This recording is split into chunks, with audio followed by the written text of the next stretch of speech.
Hello, everyone. Welcome back to another edition of StarSound Speaks. This is your host, Irlianna Samsara of StarSound Astrology, episode 184. And I'm so excited. Finally, we got Andrea Michelle. She is back again with us. Welcome, Andrea. Thank you, Irlianna. It's always fun to be with you. Oh, yay. And that's Leo season. So like me, the Leo in the house, right? I promise I'm not going to do my Leo thing. I'm going to let you do the talking. Oh, no, I want it to be a co-creative effort. Absolutely. Okay. All right, but I'm just so excited to have you back because guys, since Andrea and we've been talking and sharing since she was on that epic lunar eclipse. If you have a chance and you haven't seen it and you're new to the channel, just FYI, Irlianna Samsara. I do Hellenistic astrology blended with modern, and Andrea does her a very well. She'll tell you it's phenomenal work with the divine feminine and just yeah. I'll let you do that, but just to say that gosh, I'm sorry. My mind just went blank. What I was going to say. But yeah, our conversations and yes, that's right. Thank you. Our conversations around if you haven't had a chance, go to that video on where she's talking about the lunar eclipse, the May 16th lunar eclipse in Scorpio. And of course, since we are still in that Taurus Scorpio eclipse axis, these are themes that are going to be coming up for the next year. Well into May, where our eclipses in this fall and then next spring. So anyway, if you haven't, please take a moment because it was so rich and deep. And I have to thank you, Andrea, because there was such amazing insights, and it just comforts my heart to hear us share the things that you share with us then, and I know that you're going to share today.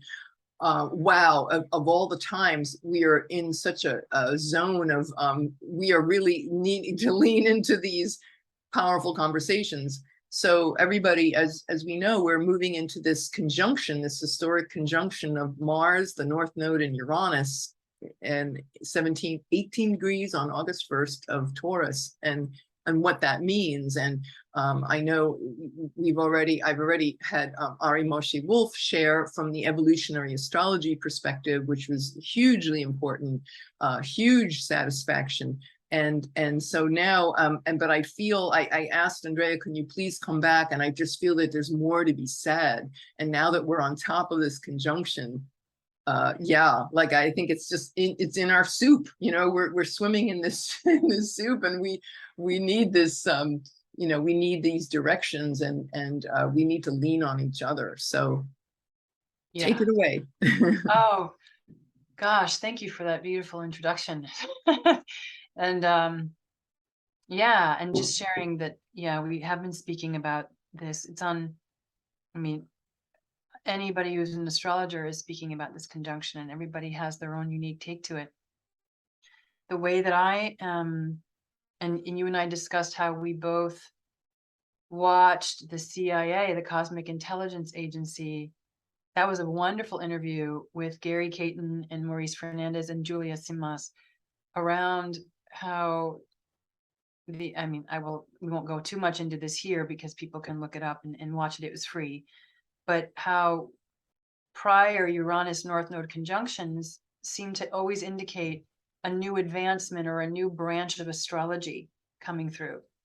And so one of the things, I guess we can start here, that I'm seeing and feeling into this is my own interest in geomancy and the relationship. I think we spoke about this too. This book that I'm reading, it's called The Emerald Modem. Mm-hmm. It's phenomenal. It's all about really, really reinvigorating the human within the context of being intermediary with the earth and cosmos. And they're not unrelated. And really, literally, the sacred sites on the earth, the ley lines within the earth, the sacred wells and springs and things that are seen and unseen, or people who can see with, visionary sight. All of this is reflective on the earth and in our human bodies of what the cosmos holds. And so Uranus in Taurus conjunct the North Node coming back to earthly astrology, astrology that really, really, you know, embodied astrology, yes, but really like bringing in how the constellations that are within the field of the earth matrix illuminate and are reflective of what's above, literally the above and below, the hermetic principle, and really the excitement of engaging in that way by visiting these sacred sites, practicing making ourselves available to receive what these sacred sites have for us, right? This to me is also an old new technology, or a new old technology, because this has been going on the earth for thousands, if not millions of years. But oftentimes we need to be reminded, or things come back when we're available for them. So nothing's ever really gone away. Things just kind of go dormant, or become latent possibilities. And so it feels to me like one of the situations, this Mars-Uranus-North node conjunction in that lens is a reinvigorating of really, really coming back to earth, choosing to come back to the earth as holding all we need in terms of our astrological knowledge and wisdom, where it lives in our bodies, not just downloading from up here, but uploading from inside. Equally important, right? To balance the above. I like that. Yeah. You know, and you say that, I think about this explosion of interest in, for example, medical astrology. There's an example like Judith Hill, and, you know, and everybody that is talk about and so many people don't realize that the correlation between every body part and every degree of the zodiac.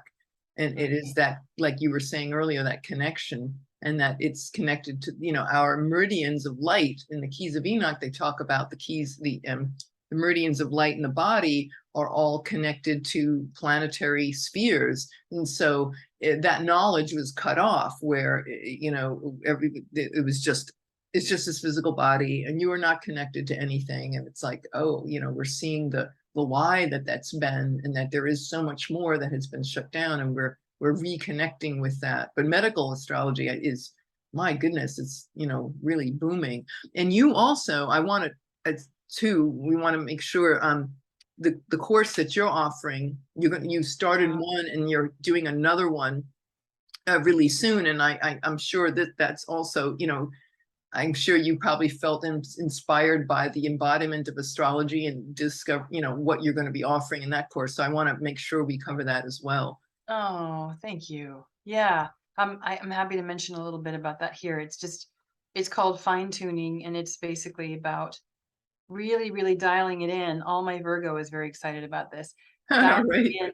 into the beautiful nuances of the chart and additional ways we can curate an experience for our clients or our family members, or even for ourselves, to really, really come into some of the finer points of astrology and like open up the facet of astrology through discovering, you know, the aspects, the difference between applying versus separating aspects, or midpoints, the magic of midpoints, really, really diving into the angles and what the angles can do for us, what they mean, and a much more holistic way to situate us literally in our cross of matter, and working with Chandra symbols and Sabian symbols and all the different ways we can accentuate for our clients different aspects of the chart to really bring it more alive and more personal, more intimate for them. So yeah. Yeah, and it opens new doors of understanding. Oh yeah, and deeper appreciation for, yeah, again, like nuances of things. So yeah. Like, I know for me, for example, like I was born on a new moon, and you know, new moon in Leo. So I got this whole other level of understanding going, okay, I mean, Leo is going to be the big kid. I'm like the big kid, excitement and enthusiasm, but new moon with that, it's like, oh my God, big kid on steroids. And it's never going to leave me. That childlike curiosity and excitement. It's like, that's not childish. You know, it's not childish unless you make, you know, the ego gets involved, but, but not that I haven't been, but childlike, and that zest for life and passion, enthusiasm. So just to see my life in terms of that, just by looking at the phase of the moon, and I know you're going to talk about not just that, the phase of the moon tells a whole story, but every planet, every symbol, where it is next to the sun, far from the sun, opposite, you know, all of these phases and things, that everything tells a story. And I'm just so into that. So yeah, as we're heading into Virgo season after Leo, that'll be so perfect. Right. Yes. Yes. I Yeah, hope so. yeah. I hope it's, you know, yeah. Well, So thank you for just that. so let's get the name of that, your website, where people can find out more and register. Oh, What's the name of it's, that? I guess maybe you can put it, it's a MailChimp landing page, so it's kind of a long name, but basically, Okay.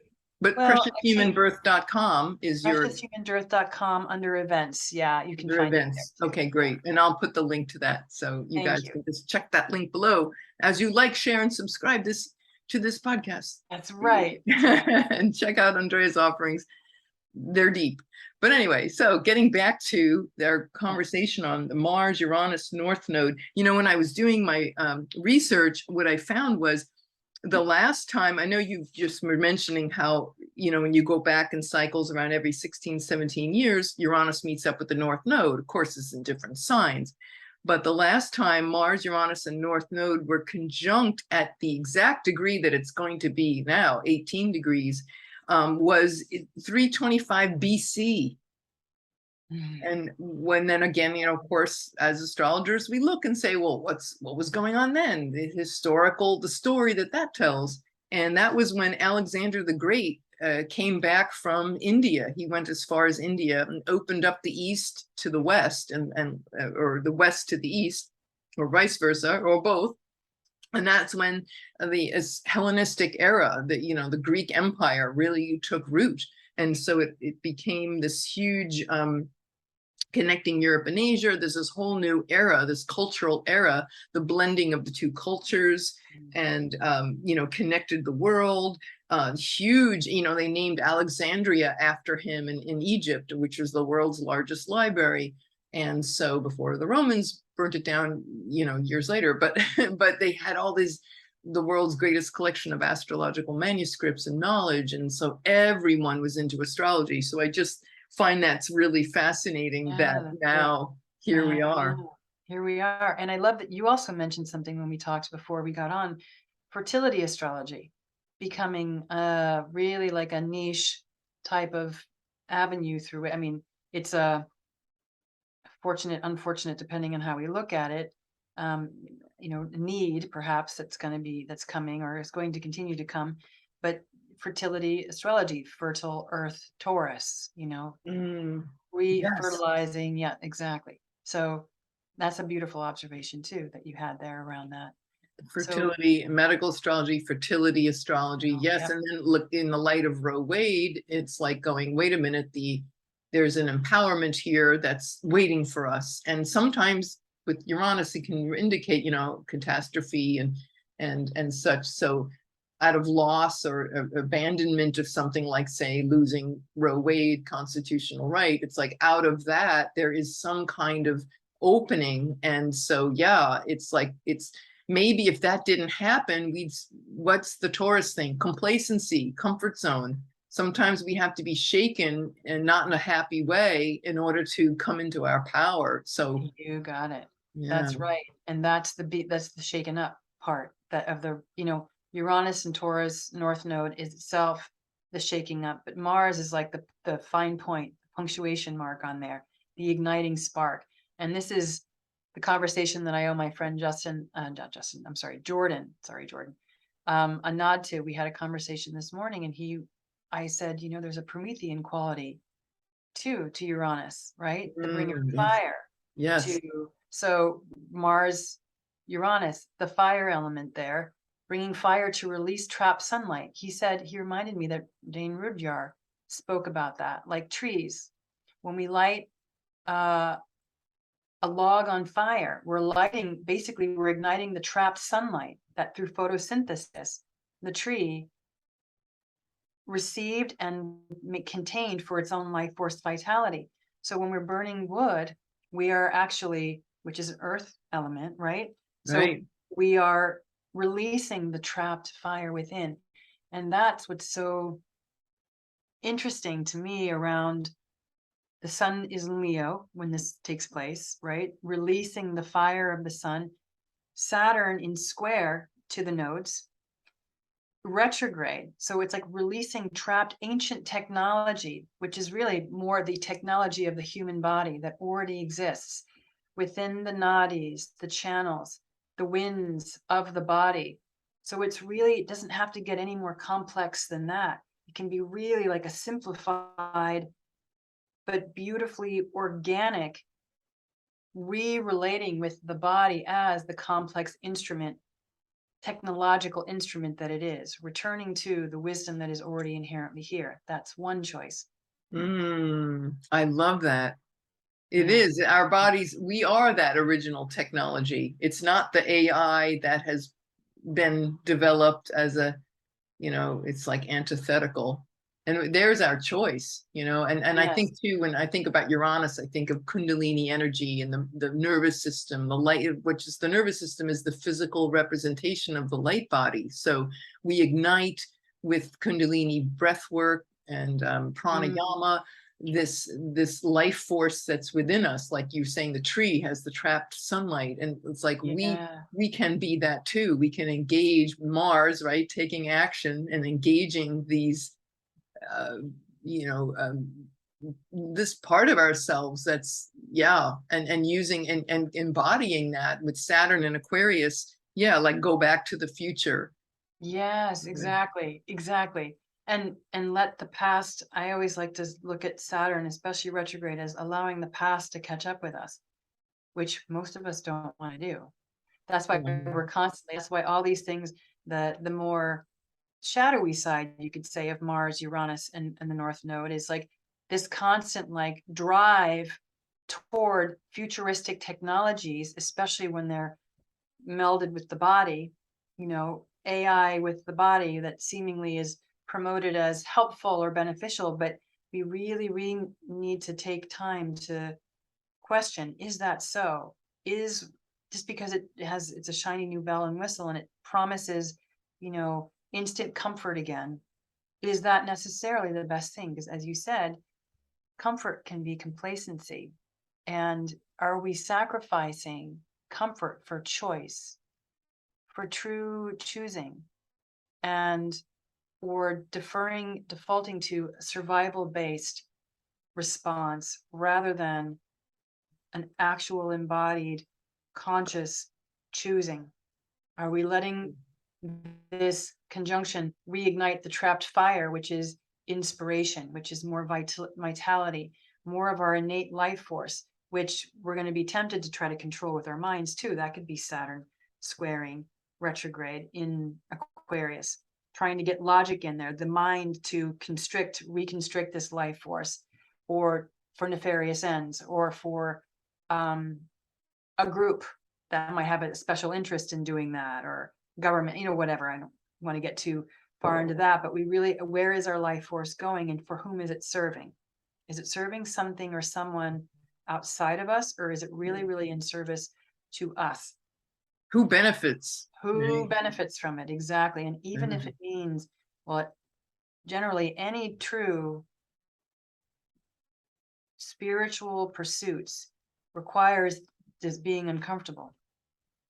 Our initiations require a capacity to be able to be with the discomfort in order to access the gems underneath. Otherwise, it's bypassing. Yeah. Otherwise, it's wishful thinking. Sleepwalking. Otherwise, it's sleepwalking. You got it. And this is where, when Mars and Neptune conjuncted in May 17th, right after the lunar eclipse at Scorpio, we were making a choice, whether we were conscious or not at the time. Do I want to stay complacent and continue to be ignorant of the choices that I'm making because it was trying the South Node? Or do I really want to use this to break free of this veil of illusion that I've actually been making choices from an empowered place? And this brings me a little bit, because we talked about I mentioned Chiron, Mm-hmm. and how Chiron in Aries, which is ruled by Mars, and there's a whole, we don't have to go into this whole thing, but it's really, really telling too, that Chiron in Aries, Chiron was discovered in Taurus. So when Chiron, we're kind of in the like final trimester of the gestation of the first period, this first cycle of getting familiar with Chiron. So Chiron in Aries impacts our choice. It shows us, no matter whether we were born with Chiron in Aries or not, each of us somewhere, somehow is facing wherever Chiron is transiting in our charts, where we have abnegated choice, where we have been choosing through default or choosing through a woundedness, a defensiveness, A rather reaction. than true, a reaction, exactly, in order to avoid true vulnerability, in order to avoid an authentic experience of the power of choice and the fear that necessarily comes around choosing for ourselves. So I mentioned that as a gentle kind of backdrop. If we really want to make use of Mars as choosing on our own behalf, not just for the lower will, but choosing for what is in our best interest at a deeper soul level, then it's incumbent upon us to also get more honest around, where am I default choosing? Where am I choosing as a reactivity for safety and security, for, I need to keep things the same because I might not survive otherwise. Survival, Aries. So all these things are good to kind of have a gentle, like form a gentle relationship with this. And, to whatever extent we are available to become more intimate with that in us, the more empowered we will be to actually make choices that are in our long-term, deep wisdom, self-interest, not just for the sake of maintaining some semblance of, I got to keep going the way it is because I won't survive otherwise. Really, really checking in with those belief systems that are functioning, having us function in that way, rather than a deeper, more embodied, empowered choice, which is what the Taurus North Node is really asking of us. And Venus will be in Cancer in a trine, almost exact by degree, not by minute, but an exact trine. I'm sorry, second to that conjunction. Oh, so there's really a lot of. Do you want me to pull up the chart? Sure. So there's so much feminine energy, Taurus, Cancer, really, really, and Taurus and Venus being the ruler of this whole party there in Taurus. So Uranus conjunct, okay. Here it is at 18 degrees. This is August 1st, where it's 18 degrees. Let me see, we'll make it for, actually, let's make this for Washington, DC. So we look at the United States, the city of Washington. So where that's occurring in the fourth house of the home. Look at that, angular fourth. Gotta love it. Yep. So anyway, yeah, so this is August 31st is when the day before, whoops, sorry, 1 month. July 31st, yeah. July 31st, that's when, oh, it is still at 18, okay, great, yeah. Sunday, July 31st, yep, coming just a few days away. We can see all this 18, 18, 18. And I love that Sabian symbol that Julia was saying. The Sabian symbol for that degree is called a new continent arises from the ocean. This is our new continent. This is where we are containing ourselves, continent. And I love the fact that, I remember reading Edgar Cayce years ago. He's talked about Atlantis rising again, and like literally, not just like a metaphor, where of course that's also true, but a new continent is arising. And when you talk about the choice we have between this embodied wisdom versus the Uranus also representing AI and computers and such, and the technological progress. And I remember too, when I studied Kabbalah years ago, they used to talk about you know, the thing about technology is that it has to keep pace with spirituality. And if it doesn't, then there's an imbalance. Yeah. And that's what happened in Atlantis, that it got too much into tech, and the spirituality fell away. And of course, that was the end of that. So we're at this tipping point again. There's Saturn retrograde in Aquarius, squaring the nodes. New technology that arises. Are we going to revert back to the past where Atlantis fell? You were exactly right. Atlantis was, according to history, Edgar Casey, all that history. History might be too much of a strong term there, but the legends, you could say, it fell because there were two factions. One that had this powerful technology, one which wanted to use it for spiritual advancement, and another that wanted to use it for power and control. What is the South Node in Scorpio? Power and control. Right. Spiritual advancement, North Node, for the organic evolution, Taurus, of authentic human spirituality. So we are at this crisis point again, you could say, as a species. New technology that arises, that's coming up. Literally, the new is the old again. The old is new again. So to remember the history and the lessons of the past to inform us of the choices for the future, and not to be stuck in which so much of our mainstream society and culture is trying to keep us complacent with, the newest technologies to keep us comfortable. Well, we just talked about earlier that comfort is not all it's cracked up to be. Comfort can be complacency. If we're choosing comfort over discomfort sometimes, and again, this is where we can choose to be more honest with ourselves about how much what we're choosing in this is, am I choosing to remain ignorant? Or am I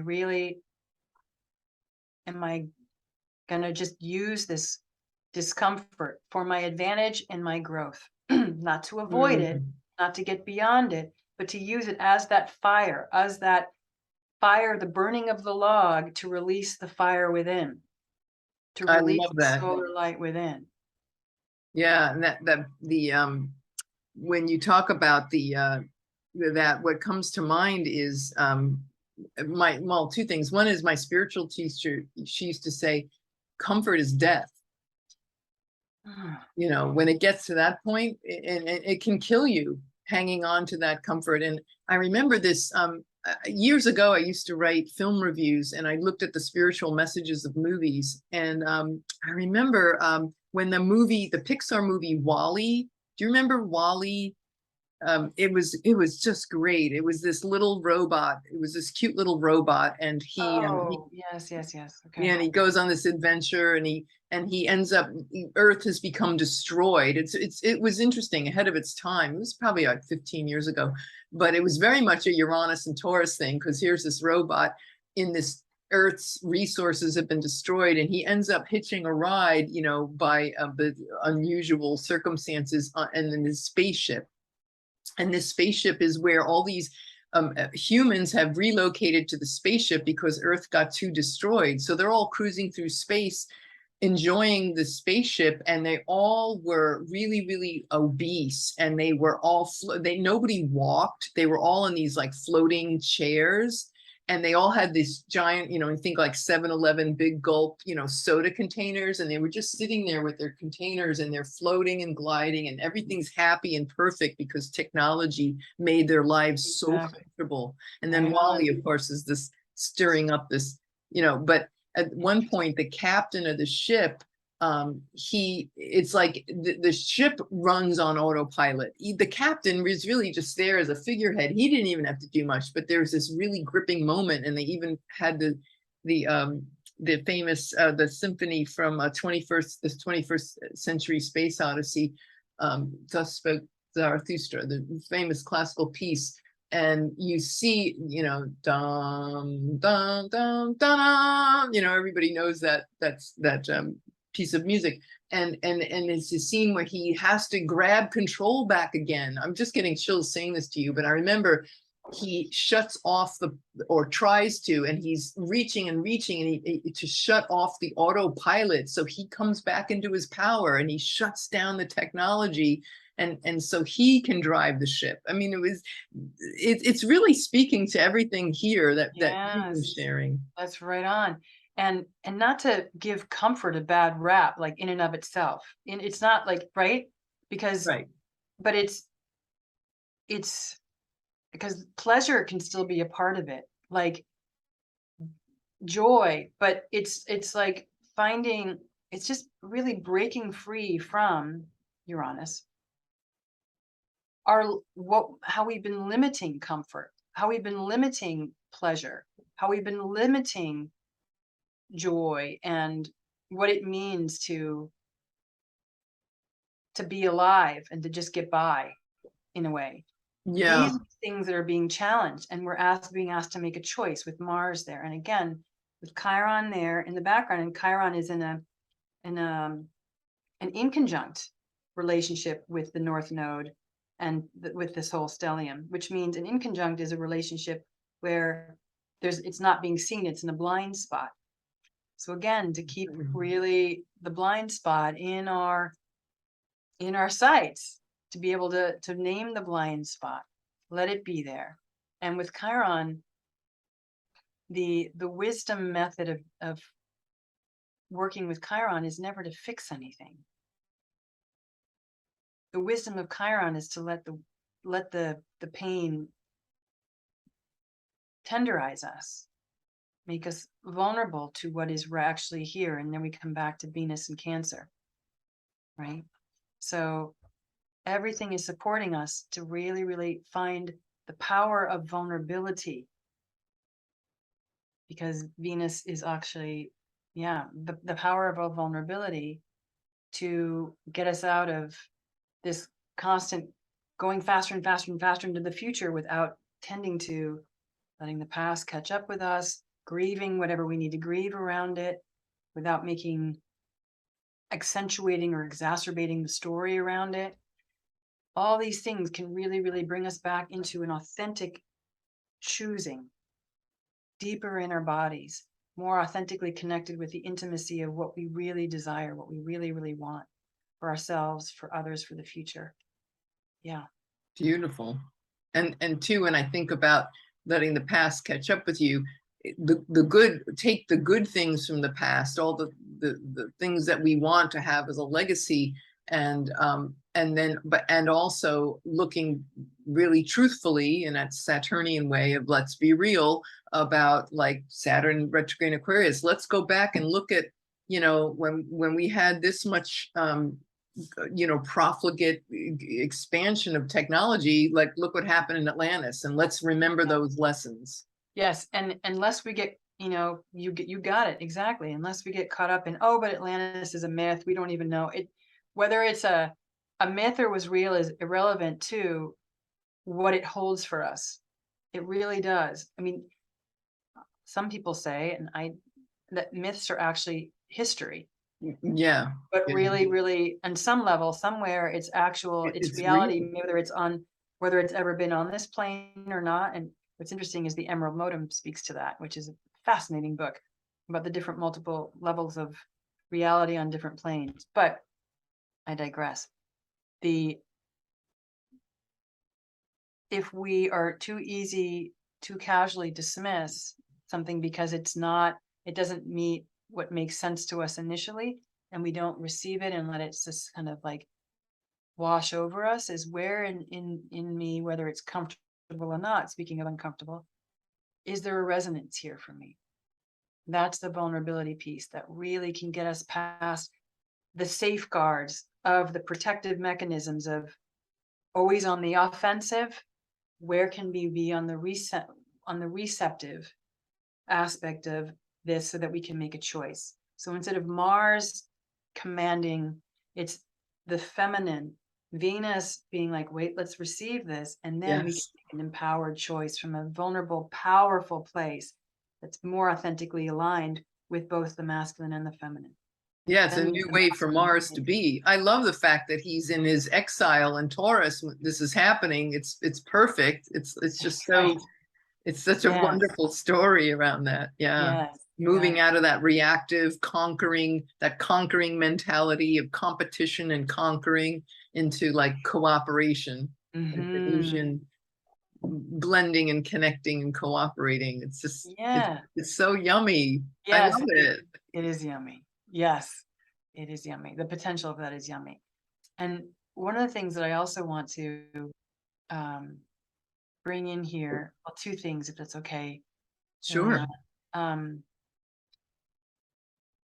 Adam Gainsbourg did this really amazing video on the US Pluto return that were still happening, where there were three direct hits. The last one just happened in July. It was July 4th.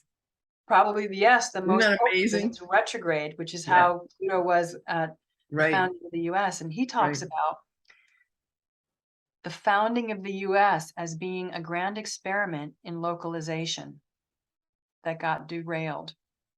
And it's a fascinating, Wow. I have to go look that up. it's really potent.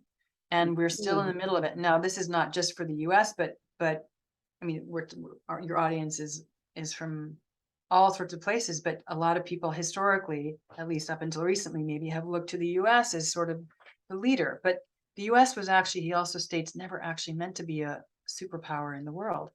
It was more like and I'm paraphrasing here, kind of like a laboratory cauldron experiment of this grand experiment in localization.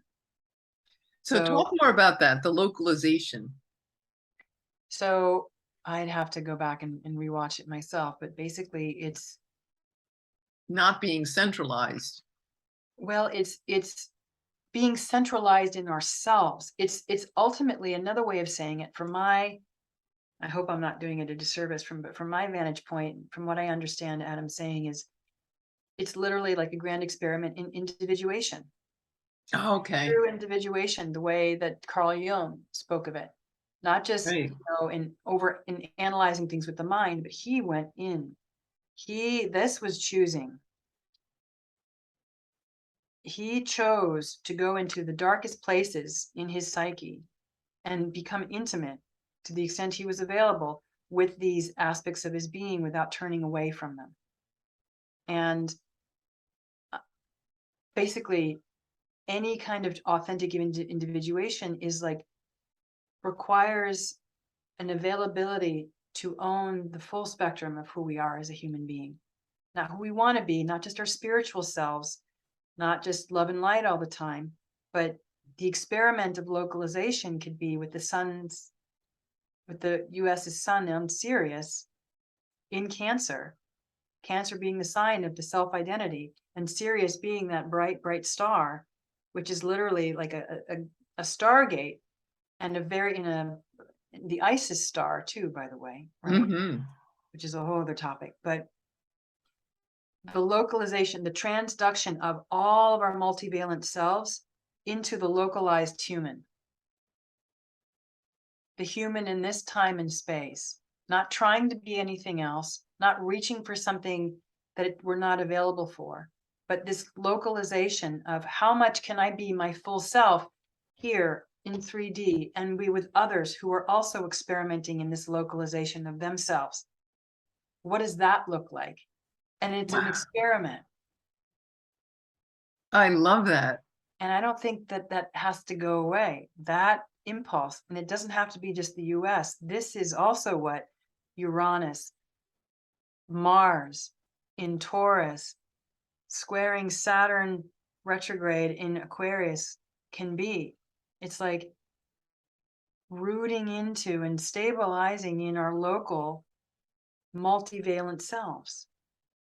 I love that. And I think too, the USA, the I have I can pull up the chart of the USA if you want, but I know the USA moon is in Aquarius, and that is Yes. And that's yeah, where Saturn exactly and is that's where Saturn right now. retrograded. Yeah, That's why it was also right on that moon, right there. yes. Yes. It's like crazy. That's just so yes, it is for the world, and it's since we are in the throes of our USA Pluto return. Isn't that interesting that Saturn retrograded? It's just such cosmic there's such divinity to all this. So there's that moon and Saturn retrograded on that, and I guess I can pull up the clock. Whereas yeah, so we can see here's Saturn. There it is. You know, it's stopped and it's going backwards, and it's going to swing back again several months from now. And so it's talk about going back to the, and I feel too with the, you know, with this Pluto return is of the USA, it's like, wow, you know, this is where we get to go back to go, hey guys, you know, let's remember this was supposed to be a lesson or an experience, we'll say, not a lesson, but an experience in localization. And hey, why don't we go back to the original plan, you know, that's really how we you know, what it's best, it would operate best in. Right. Yes. And another thing that I'm noticing too here with the US's Mars at 21 Gemini, Yes, here it is. the Yes, Mars Mars Sun return. opposition is happening at 16 degrees of Gemini. So Mars will have been retrograding from 21 degrees in what Adam calls the maturity phase of the Mars cycle before he reaches transcendence. So this is a maturation of our Martian masculine function in both women and men. When is the maturation phase? How many degrees would that be? The Oh, final the maturation phase takes a while. And I'm not 100% sure when it starts. I have the calendar, but basically transcendence is 3 days. It's 1 day before, 1 day exact, and 1 day afterward, Oh, which is okay. Mars is, he calls it it's the masculine form of transformation. For the feminine, it is transmutation in the underworld, but the masculine form of transformation is transcendence. And there's much more we can say about that. I don't want to, that's for another time, but right. yeah, but interesting. We are literally being asked to put our big girl boy pants on and really, really align with our higher will, our deeper will, Pluto, our lower will, or not lower that being worse at all, lower being the more, the more imminent, immediate, but aligning the soul and the will. And the fact that we're having this Mars retrograde coming in October 30th, it's going to be just a few degrees. I think it's 25 degrees past USA Mars, and so we're having a Mars return, and it'll be retrograding right over the USA Mars. So yeah, this is definitely our time. Yes. To Big boys, choose big girls. wisely. Yes. Yeah. Hence Chiron, hence vulnerability, hence, yes. Yeah, yeah. I just think that that's so cool. Oh my goodness. Yeah, it's so exciting. This is a very exciting time for you know, for I one of my friends is actually her baby is due on the day of the conjunction. Oh, Can you wow. imagine having That's that? a Yeah, wow, potent baby. Yes, exactly. Holy moly. yeah. It's So, pretty exciting. Irlianna, there was one more thing I wanted to share a little bit about. I happened to notice Ariel Gutman, who's an amazing astrologer. She wrote the book Venus Star Points, right? Oh yeah. She was My also, first astrology book was the Mythic oh, Astrology Applied, her and Kenneth oh, Johnson. yeah, I yeah. love that book. Good, good. Yeah, she's great. She talks about how Uranus and Mars are also in parallel by declination, which is a whole other thing too. So just briefly for any of your listeners who might not know what that is, declination is measured by the position of the sun or any other planet in relationship to the equator of the Earth projected into space, right? Which is a whole other, it's different than the ecliptic, which is the perceived path of the sun around the Earth. And that's measured in latitude, planets that are above or below. The sun is always on the ecliptic. That's the measurement. But declination is the Earth's equator. So the sun, the solstices are the highest the farthest that the sun gets, the Tropic of Cancer and the Tropic of Capricorn, above the celestial equator, right? That's how we measure the seasons. That's how we demarcate the beginning of the seasons. So, and same with the eclipses, the equinoxes, right? That's when the sun is on the celestial equator. So now that's out of the way. Stars in parallel by declination are all like a conjunction relative to the Earth's, the center of the Earth, right? So she says, and again, this is Ariel Gutman who says this, Gutman, Mars conjuncts the node on August 1st, but an extension in its impact will be felt for another 2 weeks minimum. This is due to the fact that the parallel of the two will take place on the 10th of August. Yeah. So That's exciting. It is. I mean, so this is for a while. This is happening on multiple levels. So, right, it's not just by longitude. And this is another thing that my fundamentals course, which is going to be again in the fall, discusses what I call cosmic considerations, which are the sky reality of where planets are, and declination and latitude are two of the sky realities that we need to consider, not just longitude, right?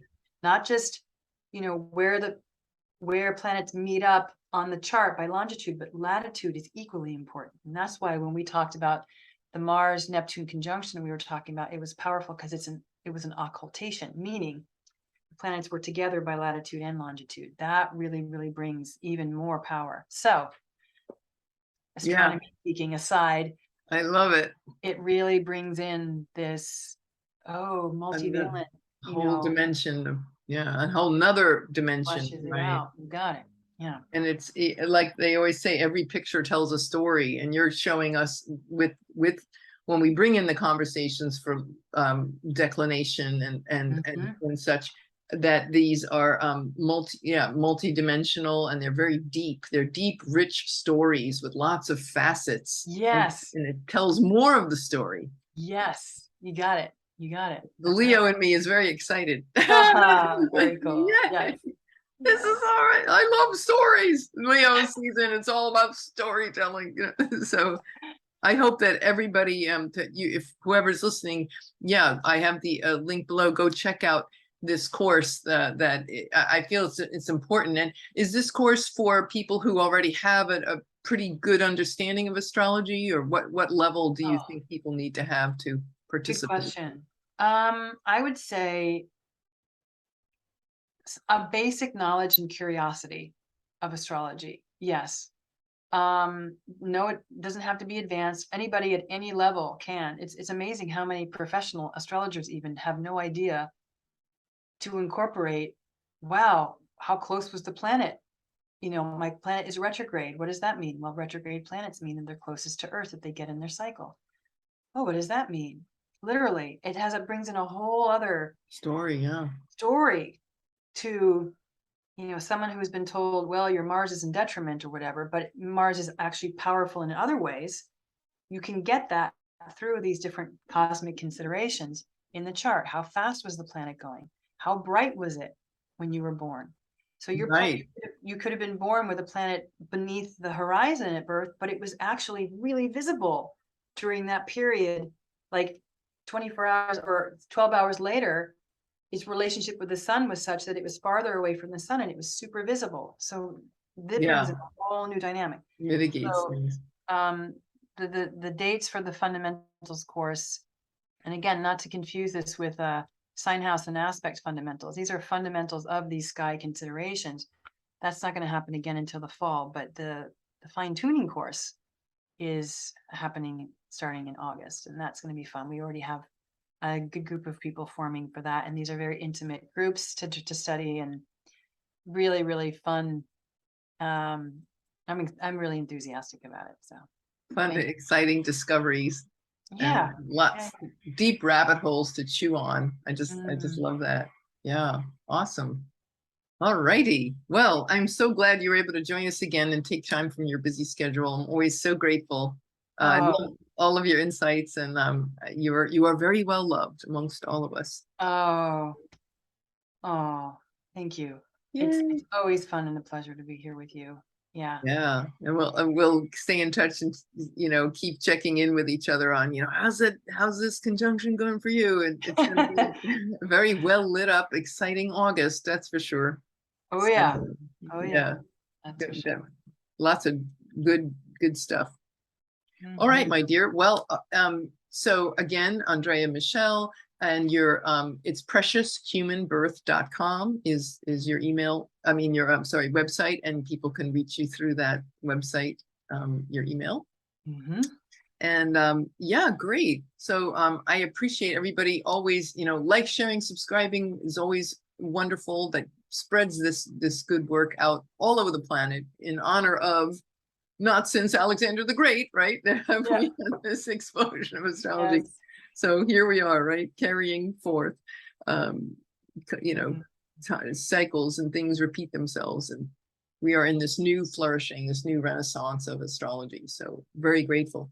So, all right, everybody. Well, thank you all so much for listening, and we'll catch you next time. This is Irlianna Samsara and Andrea Michelle, and signing off for now. And we wish you the very, very best, and have outrageous fun and excitement, and may enlightenment bless us all during this wonderful conjunction of Mars, the North Node, and Uranus. Woo! All right. Take care, Mhm. everyone. Bye for now.